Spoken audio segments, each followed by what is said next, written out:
Hello everyone, this is Pachino and welcome to another exciting edition of MEDIGO Round. I'm all set to take you through another exciting journey of concerns, facts and entertaining theories. So let's start with our first concern, or rather fact, which we need to be worried about. So unlike last week, I'm going to bring a little bit of bad news to a few men out there. I know I'm a little attention creator for a lot of women out there when I came up with a lot of facts and concerns last time. But here I am with some of the facts that might concern we men, that's including me. Now it's very clear that HPV infection is a rare possibility for men, but studies and researchers have proved that single men and smokers are at greater risk of contracting HPV infection. And studies have proven that. Those numbers were definitely alarming. More than numbers, the facts have really got me myself worried. And I'm sure most of men out there are definitely worried about it. There are two ways to keep away from all this, as the facts say. One, quit smoking. It helps you in a lot of ways. Keeps you away from cancer, HPV infection, and a lot of other breathing trouble. Forget all that. The second part, don't stay single. Because according to these researchers, single men and smokers are more likely to get an HPV infection. So the best way, quit smoking and don't stay single.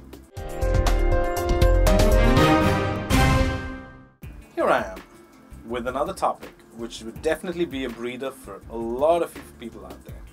And when I say breather, it's a breather for those who are concerned about their health and are trying different ways to maintain a diet.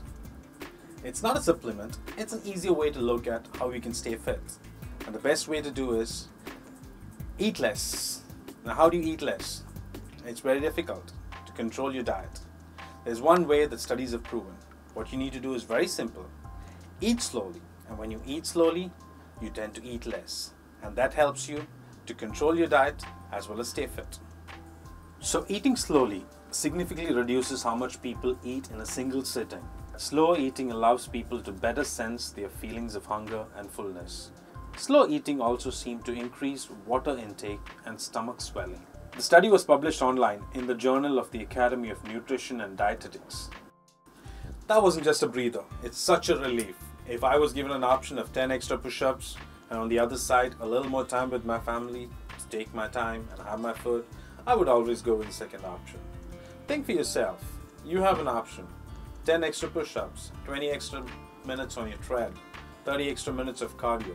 On the other side, a beautiful lunch or a dinner with your family. Take your time and have your dinner. Which one would you go with? I would definitely go with the second option. And my suggestion, I would ask you to eat slowly, take your time, fill your bellies, and take your time. It's time for some facts, the interesting part of the show. Now, today I'm going to give some interesting facts about human body and aging. And when I say aging, I'm going to tell you how you can stay young forever and ever. I wish I could do that. I was just kidding. I'm going to give you some interesting facts about human body, as I was saying. Some very interesting facts, as well as how we age. Let's look into the details on a few points here. So moving into fact number one. Anybody has any idea of how many bones we have in our body? I look at myself and I'm not even sure how many bones I have. Though I've read in school that I have so many numbers of bones. Interesting fact. As we age, we have less number of bones. Now, how do I say that? It's very simple. At birth, we're born with 350 bones. As we grow and age, our bones fuse, and we end up with 206 bones. Isn't that interesting? Born with 350, and we end up with 206 bones. Moving on to the next fact. Does anybody have any clue as to how much of blood we have in our body? This fact brightened my brains up a little. I've got 4 liters in this body of mine. Now when we think, how much blood does a small baby have? It's close to 1 cup. That's 250 milliliters of blood that's circulating. And in an adult's body, that's 4 liters. And this blood in an adult's body is pumped through and forth throughout his body, and that's approximately 75 times your heart beats in a minute. Constantly keeping it active, trying to get this blood to go to and from within all parts of the body. If I say we humans shed skin, would anybody believe me? Believe it or not, that's true. We have seen snakes shed skin. The same way, we shed skin, but not to that extent. The facts have proved that we shed 6 lakh particles of skin an hour. So that would accumulate approximately 1.5 pounds a year. So an average person at the age of 70 would have definitely shed 105 pounds of skin. Isn't that an interesting fact? We humans do shed skin. Right from your school days, in your younger days, as you grow old, I've always wondered, why do I get healed as soon as I get a cut? Whenever I fall down, I've met with a number of bike accidents. I've fallen down from steps. I've got into fights with my school days. But whenever I've got hurt, there are times that I sit and view and I see the skin regenerating and it closes the gash of the wound. Isn't it interesting? But there's an interesting fact on that. There are 2 cells that do not regenerate, which we need to be very careful of. They're the most important as well. Your brain cells and your nerve cells. They never regenerate once damaged. So always be careful and take care of your brain and your nerve cells.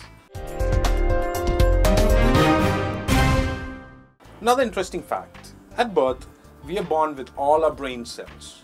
And because of this, our human head is 1/4 the size of our entire body at birth and 1/8 of the length of the body by the time we reach adulthood. Isn't that interesting? Like I said earlier, these facts are interlinked. As I told you, your brain cells never regenerate and you're born with all your brain cells. So take care of your brain and do not cause any damage. Another interesting fact, and this time it's on breathing. Isn't it interesting to know that as we grow older, our breathing rate reduces? And what's more interesting, children and women breathe faster than men do. An average person who is at rest breathes around 12 to 15 times a minute. Isn't that interesting? Now, haven't we ever thought about this? As I'm talking to you, I'm breathing, and this could be more than 12 to 15 times because I'm excited that I'm giving you these facts. And those of you who are relaxed at home, watching what I'm giving you, and if it's entertaining you, definitely you would be breathing faster. Another interesting fact, and this time it's on snoring. I'm sure most of you are aware about elderly people at home snoring when they're sleeping. And it's true. By the age of 60, 60% of men and 40% of women start snoring. And snore sounds can rise up to 60 decibels. An average normal speech level would be around 80 decibels. And at 85 decibels, that would be equivalent to the sound of a pneumatic drill drilling through concrete. And it's considered anything about 85 decibels can cause damage to your ear. That's a concern, right? But never get onto your nerves when elderly people snore at home, because that's a fact. When you grow old, you tend to snore more. From snoring to eating, here comes another fact about the food that we eat. An average adult eats around 500 kilograms of food a year. That's a whole lot, right? And you know what? Our body creates 1.7 liters of saliva per day to process that food. Now, when I said 500, that was huge, right? It's huge, 500 kilos put together. So when you eat healthy, eat less, and stay healthy. From food to digestive system. That's the next fact that I bring in front of you. In a day, 11.5 liters of digestive foods, liquids, and digestive fluids flow through our digestive system. Now from this 11.5 liters, only 100 ml is removed from our body through feces. Interesting, right? That's 11.5 liters flowing through our body a day and 100 ml removed from our body through feces. Another interesting fact, and the last one for the day. Our body produces a new stomach lining every 3 to 4 hours. Ever wondered why that happens, or ever wondered why it even happens? Very simple. Our stomach creates a lot of acids every day to digest the food that we eat. Now, these acids are so strong that it can even digest our own stomach. So our body creates a new lining in our stomach every 3 to 4 hours to make sure that our stomach is intact. Moving on, to the next topic, and this is another interesting fact. And all that it says is reading a novel can change your brain. Now, how does that happen? It's interesting. Many of you can cherish one of the interesting stories that may have changed your life that you read in the past. It is proven that when you read a novel, actual changes happen in the brain that linger for a few days after you read the novel. It's very true. Let's go into the facts and understand a little bit more about it. The findings that reading a novel may cause changes in resting state connectivity of the brain that persist were published by the journal Brain Connectivity. Neurobiological research using functional magnetic resonance imaging has begun to identify brain networks associated with reading stories. Most previous studies have focused on the cognitive processes involved in short stories, while subjects are actually reading them as they are in the fMRI scanner. When I say fMRI, that's functional magnetic resonance imaging. The researchers chose the book Pompeii, a 2003 thriller by Robert Harris, due to its page-turning plot.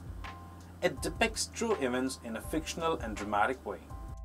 Moving from an interesting fact to something that is a fact as well as a concern, the moment I disclose what I'm going to talk about next would definitely get most of you on your heels, looking for your surname, trying to find meanings.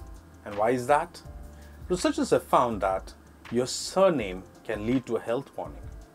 Strange, bizarre, as it sounds, it is, and it is a fact, and researchers have proved that.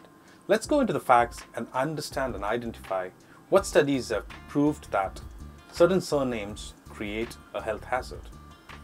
Researchers from Dublin wanted to discover a person's health can be influenced by their surname. They therefore looked at whether a person with surname Brady had a higher incidence of bradycardia, that is slow heart rate, and they also wanted to identify if they are Brady by name and Brady by nature. I was totally lost thinking if my surname rhymes with any of the diseases that I know of. But definitely, I'm going to go back and catch hold of one of the doctors who's a friend of mine, give him my surname, let him go through his books, the list of diseases that is there, and see if it rhymes with anything. But as the facts that I've shared with you folks, it's proved that surnames do have a link with certain diseases. That's me, signing off from MEDIGO, and you people have a beautiful week ahead. Thank you.